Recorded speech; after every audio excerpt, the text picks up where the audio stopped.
The story of the universe's Origina. How God created the universe?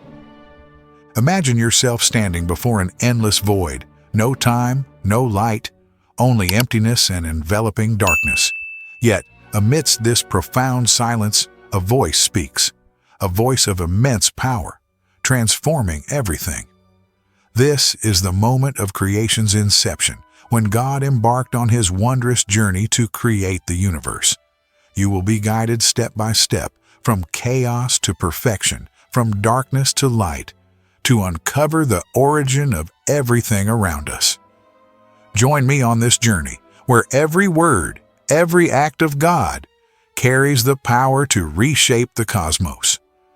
In the boundless void, where time had no meaning and space was but a vague notion, God gazed into the abyss of the universe, where only infinite emptiness existed. Darkness covered everything, and the Spirit of God gently moved over the invisible waters, like the first breath of life. There was nothing but the profound stillness of night, but within that silence, a great purpose began to take form. With a word of commanding power, God said, "Let there be light." Instantly, from the nothingness, a beam of light burst forth like the first flame in the night, dispelling the darkness and bringing life to the universe. This light was not just a radiant band, but also a symbol of hope, the first breath of a new world. God looked upon the light with joy, like an artist admiring their first creation, and he decided to separate it from the darkness, naming the light day and the darkness night. The two blended into each other, creating the first flow of time.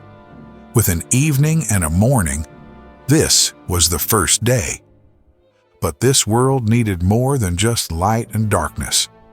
God spoke again, "Let there be a vault between the waters, to separate water from water." And as he commanded, the vault formed, a deep blue expanse rising high, like a vast canopy covering the universe. Beneath this sky, water and air began to mingle, creating the rhythm of wind and waves, the first breath of earth. God named this vault Heaven, and time moved forward through the evening and morning of the second day. Yet, the earth remained a vast watery expanse, with no place for life to set foot. God said, "Let the water under the sky be gathered to one place, and let dry ground appear." The water receded, revealing the first stretches of land, where life could flourish. This land, though barren, held within it infinite potential. God called the dry ground land, and the gathered waters he named seas. Seeing the harmony between land and water, God was pleased, but he knew life required more. God spoke again, "Let the land produce vegetation, seed-bearing plants and trees on the land that bear fruit with seed in it, according to their various kinds." And so, from the arid earth, the first green shoots sprouted, grass grew, flowers bloomed, and trees bore fruit in abundance. Each plant carried within it the seeds of life to spread and continue its kind. The world became lush, filled with life, every blade of grass, every leaf resonating in harmony with the wind and sun. God looked upon his work and saw that it was good. The third day ended in the peace of a verdant world. But the light still existed as a formless mass in the vast universe. God said, "Let there be lights in the vault of the sky to separate the day from the night, and let them serve as signs to mark sacred times and days and years." Immediately, the night sky sparkled with countless stars, gems shining on the black canvas of the universe.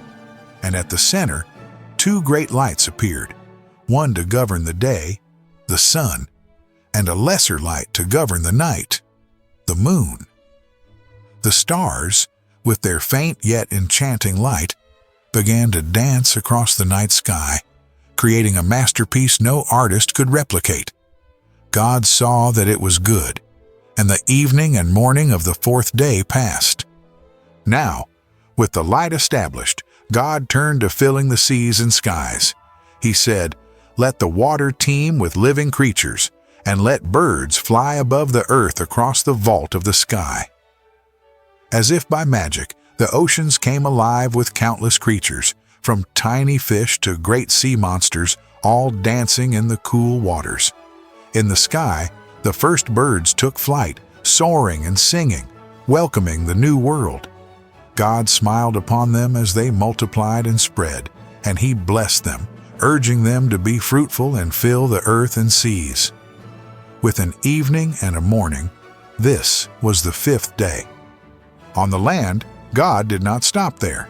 He said, "Let the land produce living creatures according to their kinds, livestock, creatures that move along the ground, and wild animals, each according to its kind."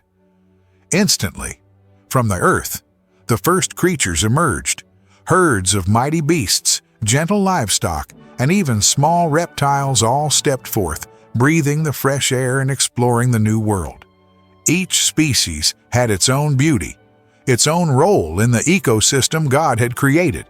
He looked upon all these creatures and was pleased, for they were not only good, but also carried the diversity and vitality of the natural world. But something was still missing, something truly special. God decided, "Let us make mankind in our image, in our likeness, so that they may rule over the fish in the sea and the birds in the sky, over the livestock and all the wild animals, and over all the creatures that move along the ground."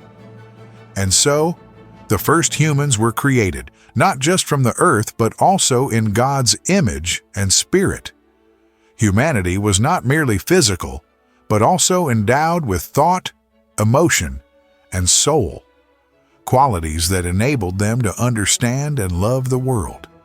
God created them male and female, so they could love and support each other in the challenging journey on earth. He gave them dominion over all creatures, not to dominate, but to protect and care for them, just as God had done with the entire world. God said to them, "Be fruitful and increase in number, fill the earth and subdue it. Rule over the fish in the sea and the birds in the sky and over every living creature that moves on the ground."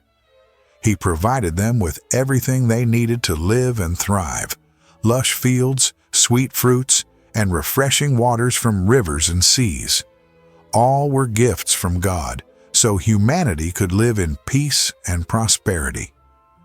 When His work was finished, God looked back at the entire world He had created. Every blade of grass, every ray of light, every creature was perfect in His eyes. He saw that everything was very good, beyond what He had imagined. The sixth day passed in God's joy and satisfaction. And then, on the seventh day, God paused. He rested, not out of exhaustion, but to enjoy and reflect on what He had created. This day, God blessed and sanctified, for it was a day of rest and reflection, the sacred Sabbath. The seventh day dawned with a gentle light spreading across the earth. The light was soft, no longer blazing as it had in the previous days, but serene, inviting everything into a state of peace. After 6 days of unceasing creation, God had completed His work. The universe was now complete, with heaven, earth, seas, and all living things thriving within it. And in this perfection, He realized that the world needed not only to be created but also to have time to be contemplated, to understand its beauty and purpose. God chose the seventh day as a day of rest. But His rest was not merely a cessation of work. It was a moment to immerse Himself in what He had created. Like an artist after finishing a masterpiece, He sat down, not to make any adjustments, but to listen, to feel every pulse of the world. God felt the rhythmic crashing of the waves, the gentle breeze through the forests, and the songs of the birds in the sky. Everything seemed to be harmonizing in a symphony of life, a melody only He could fully appreciate. He saw the joy of the birds finding shelter in the thick foliage, the tranquility of the beasts as they drank from the clear rivers, He saw the hope in the eyes of the first humans, Adam and Eve, as they took their first steps on the new land. They, God's spiritual children, were beginning to explore this world, learning and loving as He had envisioned from the beginning. On this day of rest, God also began to think about the future of the world He had created. He knew this world was not just a still image, but would constantly change, constantly grow. Humanity, with the intelligence and creativity He had bestowed upon them, would begin to build civilizations, uncover the mysteries of nature, and spread God's love everywhere. But He also understood that they would face challenges, suffering, and temptation. It was the law of nature, an essential part of the freedom God had given to humanity.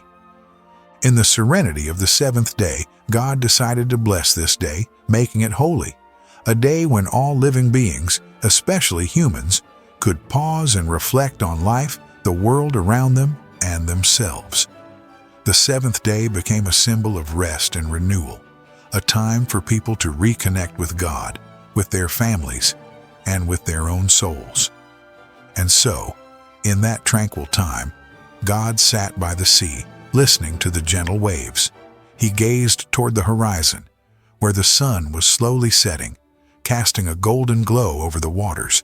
God felt joy and contentment, not because His work was done, but because He knew that from here, the world would continue to grow, would continue to change, and every change was part of His grand design. God looked back at all He had created and saw that it was very good. Thank you for watching. Please hit like and subscribe so you don't miss the next videos. See you in the upcoming fascinating stories.